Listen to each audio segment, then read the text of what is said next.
this week reports on 2 Palestinians who were not only beaten, but beaten to death. With the hospitals full of injured people, including old women, we ask, are the Israeli troops in the occupied territories out of control?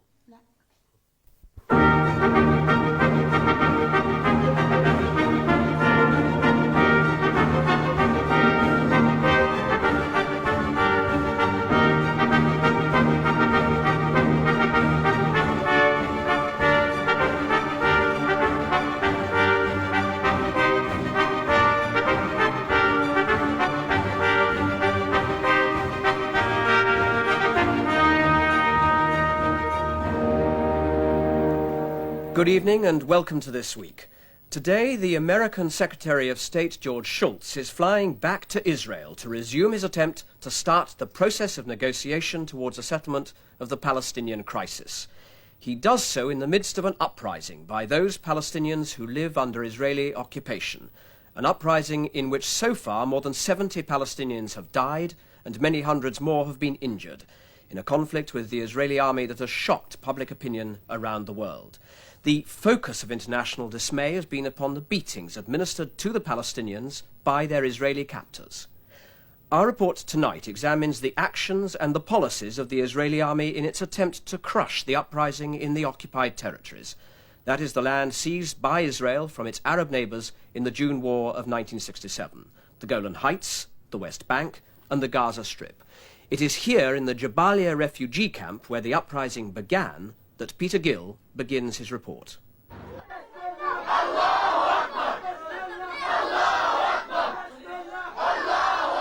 A man in a mask challenges Israeli authority over Gaza. This demonstration is illegal. So too is the Palestinian flag. The stones they pick up are now emblems of Palestinian revolt.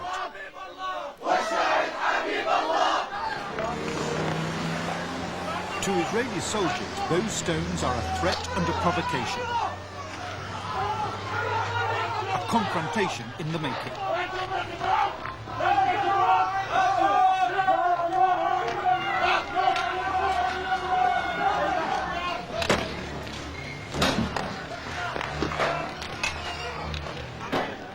Israeli soldiers are angry. Leave the place immediately. You understand me? Leave the place. No. I show you the paper. Well, can you translate it for us? I don't understand nothing. Go out of the place. Surely it's necessary to translate it for us. From a concealed vantage point, we film conduct of which Israel is officially ashamed. A Palestinian teenager has been collared by the army and is frog-marched to the vehicles. Most of the stone throwers, certainly the masked agitators, have vanished. The women of Jabalia refugee camp try to intervene. Behind the trucks there are now 2 Palestinian boys. One of them receives some rough Israeli justice.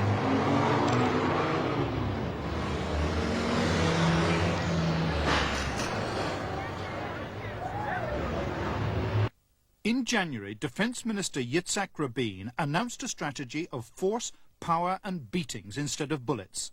The army says beatings can only be used during riots, in hot pursuit, or if arrest is resisted.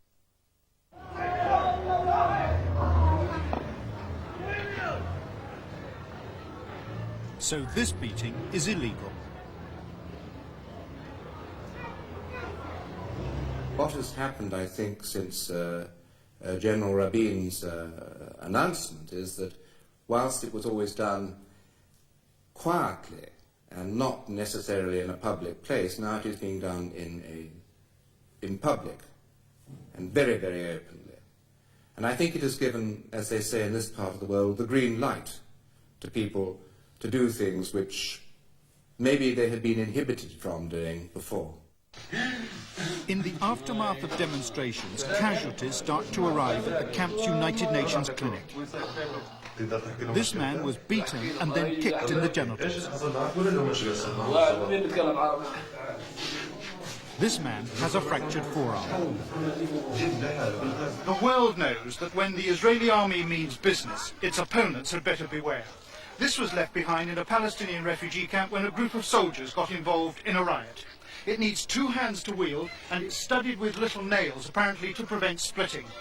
2 issues immediately arise. The first is simply the extent and severity of the beatings being meted out. The other is whether the Israelis are deliberately exceeding their own instructions and guidelines as to how weapons like this should be used. Gaza's only Roman Catholic church ministers to a tiny community of 200, but the Palestinian revolt and the Israeli response have had their impact here. Elias Tarazi is a hospital cook. He and his wife are still a long way from coming to terms with the death 3 weeks ago of their 3rd son, Khader.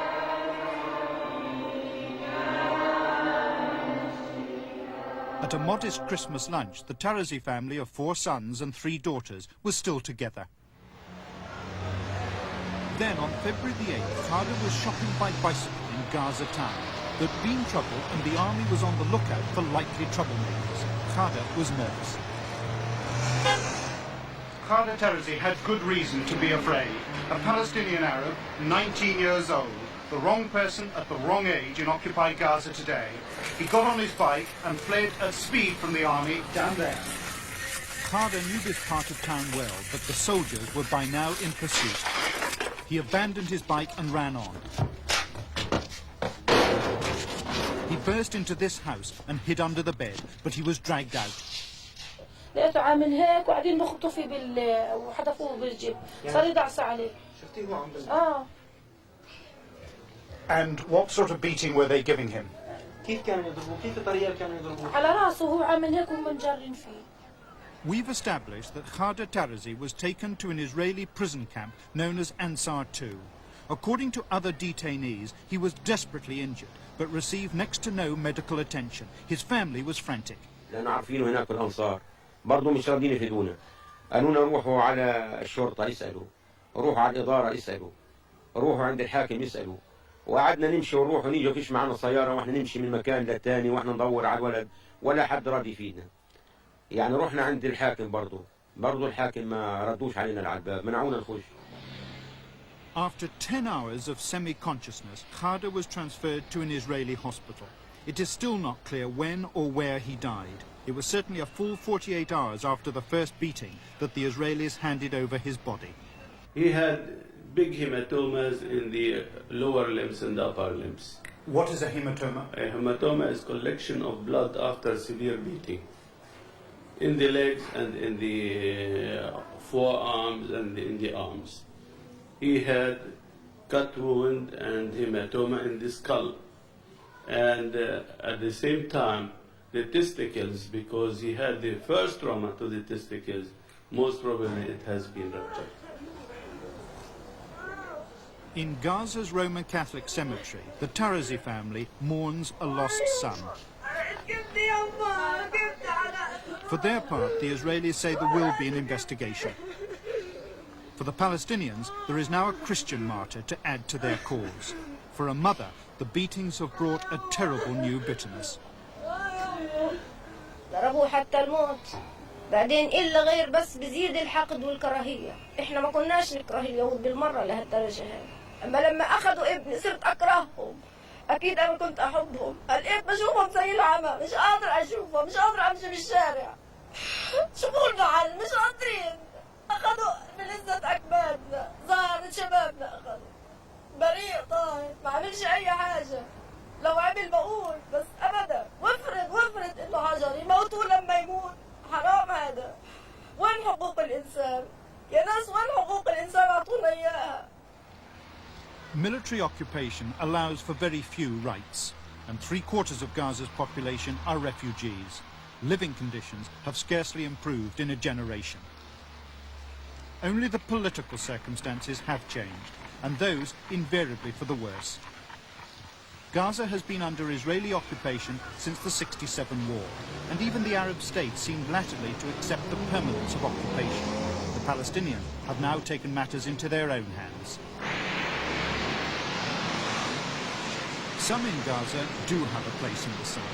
This beach resort is run by Jewish settlers and specialises in holidays for the Orthodox. On inland settlements, the desert has of course bloomed. In one of the world's most crowded territories, further room has had to be made for 3,000 Jewish newcomers. A third of Gaza is now for the Israelis. 650,000 Arabs must make do with the land that's left. The settlers themselves aren't troubled by the imbalance, and they have the army to support them. I definitely believe that the Gaza Strip, so-called, is a part of Israel, which is my country. And these people who live here, my neighbors, my Arab neighbors, have the option of living side by side with me in peace and harmony, or leaving the country. I don't believe this belongs to them. I believe it belongs to the Israeli people.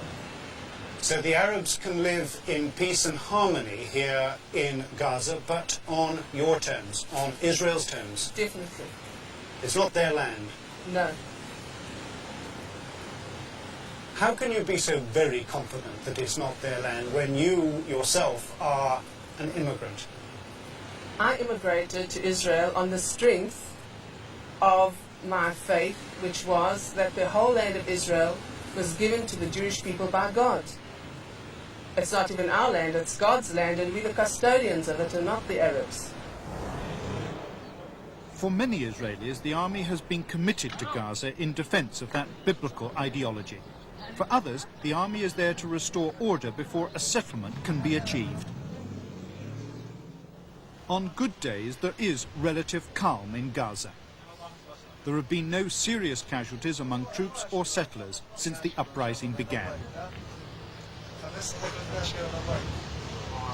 But Israeli fighting men made their reputation against Arab armies, not Arab civilians. They were both ill-prepared and ill-equipped for internal riot duty.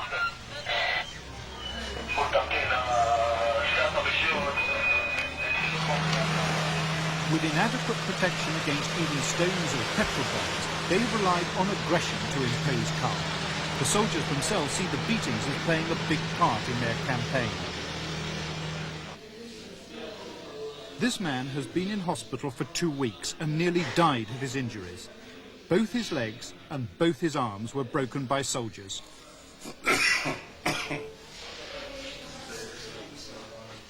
According to United Nations figures, more than 1,000 Palestinians in Gaza alone have required medical attention after beatings. And doctors stress that the most spectacular injuries are not necessarily the most dangerous.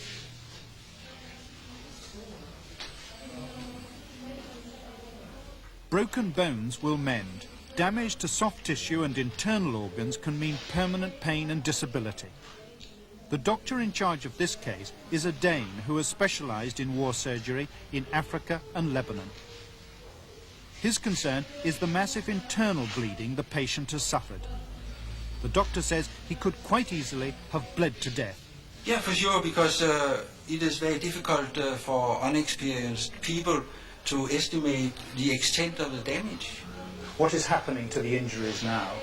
More beating is done. More force is used during the beating, and it seems like other instruments than wooden clubs are in use now. For example, some plastic tube sticks, and they are just as bad, even worse than the clubs, and we have had indications of iron bars. Iron bars? Iron bars being used. And your personal response to this? This is supposed to be a civilized society, this one where we are now. So I am without words. I just don't understand it. Israel's Army Command has repeatedly stressed the limited circumstances where beatings can be used. But on the ground, there is powerful evidence that beatings are being deployed as a form of summary military justice long after a disturbance has been quelled. These troops were anxious not to be filmed in the courtyard of a Palestinian home.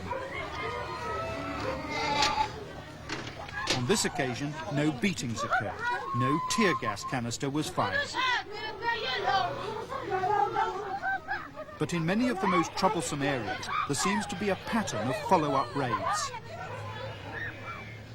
Ambulances can afford to keep close to army patrols when wrongdoers are being sought out. What we're seeing now is a minor disturbance, very quickly put down by the Israelis, and then a punishment of the camp or the village for the temerity of creating a disturbance. As a former British Army officer, Bernard Mills has brought a professional judgment to bear on what the Israelis are doing in the camps. It's at night, often under curfew, when some of the worst excesses are committed. On one morning after, Mills says that a UN medical team treated 80 Palestinians with beating injuries. An additional 15 were sent to hospital with broken bones. And they come to people's homes. They go into the homes and they beat the people inside the houses. The only time they're allowed to go in to houses under curfew is when they are going to arrest known inciters. But the vast bulk of the cases that we have had, there has been no arrest. They have gone in, they have beaten up the young people, often the entire family, if the parents and sisters have had the temerity to intervene on behalf of the young people. Since the Arab revolt began in December, each of Gaza's refugee camps has been under curfew for up to 2 weeks. No one may move in or out of their homes without the risk of being shot. It's an effective means of restoring quiet. Even the television cameras are kept out, and that can have its uses too. This was Beach Refugee Camp on Friday morning 2 weeks ago. And this was Ahli Arab Hospital in Gaza the same afternoon. An old woman is being rushed into casualty. She's from Beach Camp. In the next door room, her grandson is lying badly beaten. Israeli soldiers had come for him because they'd apparently identified him as a demonstrator in news pictures. There'd been no arrest, just a punishment beating. And perhaps the old lady had protested too much. As you see, she is an old woman. She's about 80 years old, maybe more than that. And this was in their house, was it? Yes, in their house, yes. Of course, she's not able to move. So she was at her house when she was beaten. And was she trying to protect her grandson? She's not able. She could not move. She's not able to walk. She stays most of the time sitting down. And what are her injuries, doctor? Yeah, she has some bruises here of the left forearm, as you see, some traumas here. Soon we'll just make some x-rays to find out if she has any fractures, because, you know, old people are very easy to get fractures. And she has some here on the other hand. Should be put under observation for possible internal bleeding, because they stepped in her abdomen. So they seem to have kicked her? Yes, they kicked her in her abdomen. بيش ضربوك يا حجة؟ طيب إن شاء الله بصير كويس طبيعي. Over the past 6 weeks, the beatings have done worldwide damage to the reputation of the Israeli army. Senior officers search for an appropriate response. So I admit that at the beginning, or the first week or 2 weeks, there were some exceptions and deviations from the orders that, under the circumstances that the troops acted. Nowadays, after directives which were published by the Chief of Staff, I hope and I think so that the situation will be stable and soldiers will know exactly when they are allowed to use force and when it is forbidden to use force. Brigadier, I have to tell you that from our experience and our time in Gaza very, very recently, this does not seem to be the case. Beatings seem to be extremely widespread, irregular by the standards you've pointed out, and used really for the purpose of intimidation rather than to punish in the middle of a riot. I don't accept it, that it is to such a large extent as you mentioned. I know about a few dozens of cases and complaints that I got from lawyers or from the Red Cross and other institutions, and that is by no way is not the policy. Those are, in my opinion, exceptions and deviations from the rules. In Burei's refugee camp, a family takes tea. On February the 7th, 3.5 weeks ago, at around 4 o'clock, Aziza Akil and her family were also taking tea when the soldiers burst in. بيجي 10 في الغرفة المطبخ صاروا كنت في إياد فصار الدم ينزل من إياد فأنا خشيت على إياد أنا وأخته قلنا له شو طب أنت لا إيه في فتح جوال ولا براجم ولا حاجة صرنا نصوت. After being beaten in the house, Iyad Akil and another teenager, his cousin Khalid, were thrown onto army jeeps. The beating continued as they were driven through the camp. Khalid is now recovering from his injuries. وصاروا هم يضحكوا يعني ومبسوطين يعني هم يضربوا فينا ونازلين ضرب. السواق كان يقول اللي جنبه اضربوا بسرعة. يعني كان يقف وقوف على الكرسي وينزل فيه في العصا يضرب والجنبه يصير دق فيه دق ويضربوا فيه ضرب. عبين وصلون عند البستان هناك. The two boys were dumped by soldiers in this cornfield and found later by neighbours from Burei's camp. Iyad Akil is now buried close by. But the Palestinian uprising, to which he is now considered a martyr, shows no sign of abating. Even as intimidation, the beatings have failed. أنا ما بعتبرش يعني تكسير واقع إنه حيسكر الانتفاضة لأن هذه باعتبار زي قنبلة انفجرت إلا منذ 20 عاما. الاحتلال المتواجد عندنا فجاء موعد هذه القنبلات اللي تنفجر وأنها لم تهدأ حتى الآن. مهما يستعمل من أساليب لا تهدأ. What does he think of the policy, the Israeli policy of beating young men in particular? بدهم يكسروا الشباب عشان يخوفوهم أول شيء ويرعبوهم يعني الواحد حتى ما الكنيسة مثلا في المظاهرات يشترك يشوف الضرب اللي صار فيه أو يشوف جاره لما ينضرب يخاف يصير زيهم. فأنا بقول احتمال هذا يعني ما يكونش يعني غاد ممكن يثور الشباب أكثر وبحمسهم أكثر يعني. At the United Nations clinic in Jabalia camp, fresh Palestinian casualties are arriving. Many of the beatings are illegal. This man has had his head beaten. More than 70 Arabs have died in the past 2.5 months of disturbances. The official justification for beating remains that they are surely preferable to live bullets. If I was the young Tarazi or young Argo. These are the two lads who were killed down here. Yeah. I think I would rather have been shot than been beaten to death over a period of hours. It's quicker and cleaner and less painful.